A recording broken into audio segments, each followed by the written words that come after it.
business. The Kenya National Chamber of Commerce and Industry and the Kenya Extractives programs have launched the working policy framework towards MSME development in oil and gas counties and officially handed it over to the PS Ministry of Industry, Trade and Cooperative, Betty Maina, and the Council of Governors for implementation.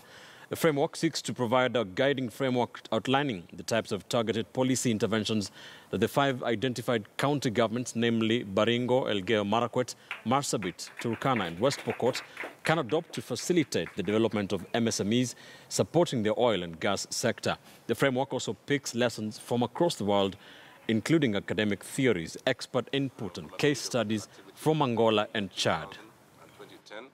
When only 2 wells were drilled to the new phase starting 2010, when there has been re-injection of momentum with over 40 wells drilled in the last 8 years, largely driven by the discovery of oil in Gamia 1 well in the year 2012. The HF Group has today announced a 77% decline in pre-tax profit to 311 million Kenya shillings for the year ending 31st December 2017. According to the company, in the period under review, gross non-performing loans increased to 8.2 billion shillings from 6.2 billion in 2016 due to slowdown in the property market and overall unfavorable macroeconomic conditions. Total operating income declined by 7.8% for the period under review to 4.3 billion, down from 4.69 billion shillings recorded in 2016. The total operating expenses increased by 19% on the back of increased operating costs occasioned by the investment in alternative channels. The company ramped up a focus on service provision through digital channels.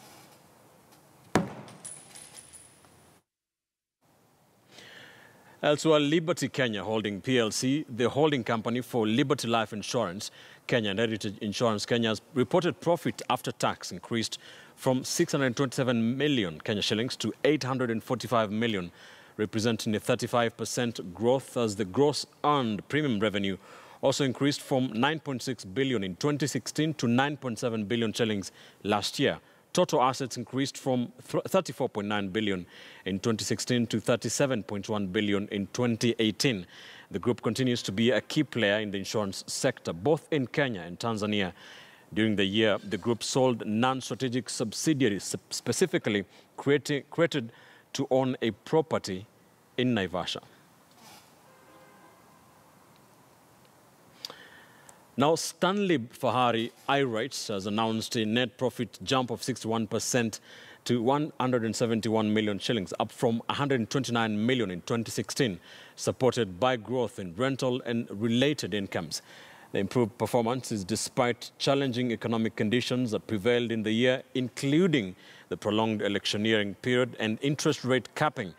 The REIT has currently invested in 3 seed properties, namely Greenspan Mall, Bay Holdings and Signature International, a total consolidated value of 2.46 billion shillings to further improve income.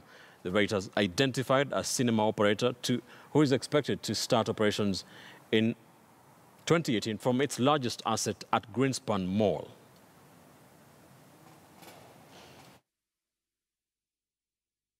Away from financial reports now, and sand harvesting has been banned in Kajiado County with immediate effect. Deputy Governor Martin Moshisho and senior county officials declared the ban after sand harvesters and loaders allegedly reneged on an earlier agreement to bring sanity to the multi-million industry.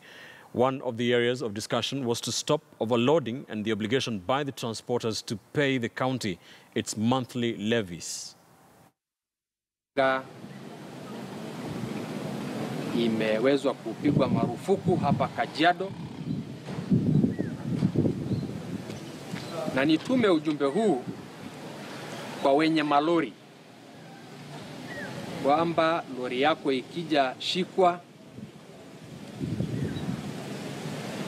ikija kuchukua mchanga, serikali ya kaunti itaweza kuchukua hiyo lori na utakuja kuchukua lori kotini, kwa sababu tutaikamata.